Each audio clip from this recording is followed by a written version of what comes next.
Imagine walking through the desolate stretches of the savannah, where the sun beats down mercilessly, and the flicker of life feels fragile and fleeting. Amidst the golden sea of grass stands a towering creature, the giraffe. But this is no ordinary giraffe.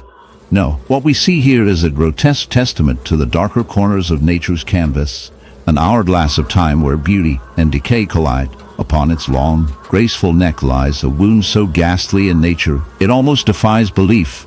A hive of bees, swollen and pulsing like a carnival of nightmares, glued unwillingly to living flesh. The skin around it teeters between angry red and deep purple, oozing a stew of infection and honey-slicked rot. This hive is not the charming buzz of a honeybee at work.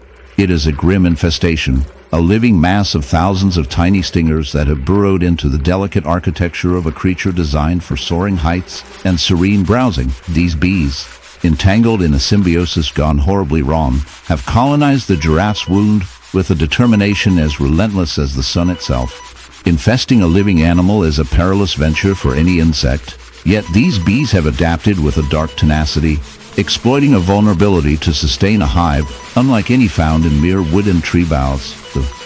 The wound likely started as a jagged tear, possibly from a struggle with another animal, or the cruel scrape of a thorn-laden bush.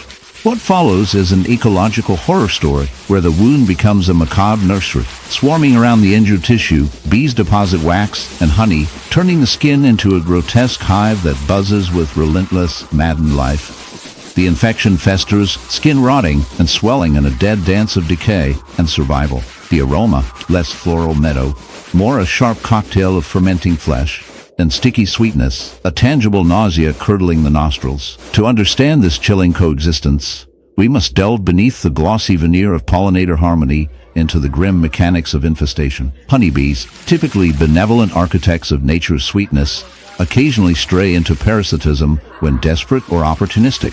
In rare instances, wounds exude sap or bodily fluids that mimic nectar, tricking these insects into establishing nests where none belong. The bees guard their on the lawn, in the dense jungle where shadows stretch and light barely touches the forest floor. A disturbing sight lurks, a jaguar, once the epitome of grace and power, now marred by a grotesque horror that stains the very skin it prowls beneath. Imagine a gaping, oozing cavern of flesh on the jaguar's flank, a hive-like architectural nightmare etched into living tissue. This is no ordinary wound. It is a festering labyrinth of buzzing misery, a cruel irony fashioned by nature's most unexpected tormentors. The scene is as if the jungle itself were conspiring to twist predator into prey, victim into a microscopic ecosystem of parasitic life, whose fur, usually sleek and shadowy, is peppered with crimson and yellow, saturated with pus and sweat, thrumming with the ceaseless activity of thousands of tiny invaders. Bee infestation on a jaguar is a brutal betrayal of symbiosis turned sour. Normally, bees and large predators occupy separate realms of the forest complex dance. But here, that boundary has dissolved into a gruesome tableau. The wound you see is not a simple injury caused by claws or teeth, but a living hive, the product of a relentless invasion where bees have colonized the raw flesh. The jaguar's body, in an astonishing biological lapse or cruel twist of fate, has become an alien apartment complex for these stingers. These aren't your typical garden variety bees, but wild, aggressive swarmers that see the beast as an unusual but bountiful source of shelter, and possibly a warped source of nutrients in the decaying tissue. Each bee rotates in a sinister dance, their bodies coated in secretion and blood, constructing wax cells inside the jaguar's wound. In the dim corners of a shadowed forest, where the sky is perpetually gray and the ground is littered with decay, there lies a testament to nature's cruel and unrelenting cycles. A fox with a grotesque wound, a living gallery of horror forged by the invasion of thousands of tiny tyrant bees. What you see is not merely an injury, but a macabre hive, a festering scar of hard, waxy structures extruding from the fox flesh like a twisted mosaic of life and death. This dark spectacle is a disturbing confluence of predator and parasite, of flesh and hive, bound in an unspeakable intimacy that defies the usual order of woodland tragedies. At first glance, the sight is nothing short of a nightmare. The fox russet fur is matted with darkened, blood-streaked patches, yielding to a bluish-purple swelling, the hive itself engorged and pulsating under the skin. The bees, countless and restless, crawl in and out of the crevices of this unnatural tumor, tirelessly building, defending, and reproducing. Their bodies blink in and out of view, flashes of yellow-black, pincered legs gripping the fox's quivering epidermis, mouths secreting and chewing wax from an injury that should have been a death sentence. Instead, it is a grotesque home, a buzzing metropolis of suffering. The infestation began with a single intrusion, perhaps a curious scout bee, then multiplied by a brutal force of thousands. Bees, typically the architects of symmetrical perfection, have turned demented builders here, operating without the logic of their hive in a bewitching aberration. The wound originated from some unknown trauma, likely a sharp claw, a brush with a thorn, or a clash with a rival beast.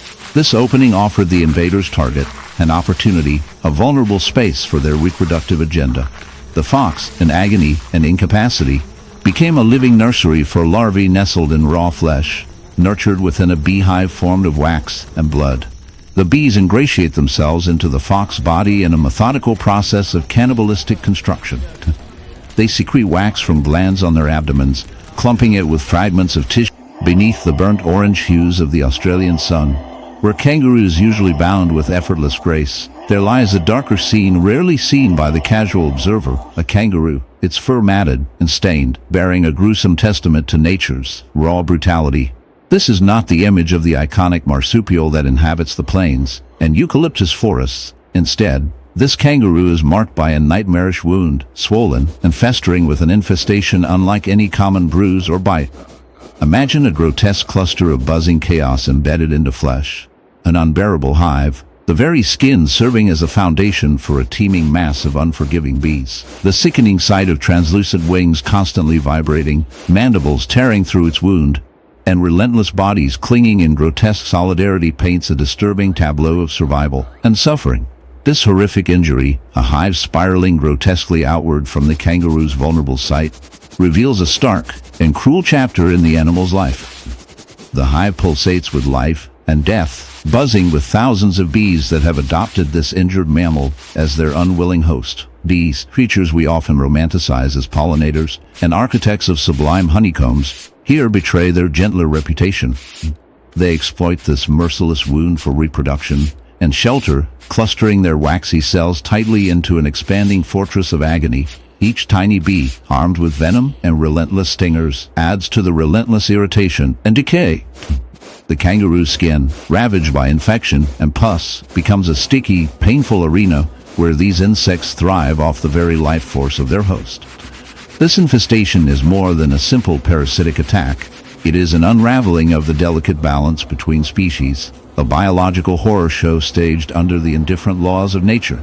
The bees take advantage of the kangaroo's compromised immune defense, injecting venom that both destroys tissue and mutilates the surrounding flesh, enabling the hive's grotesque expansion. The wounds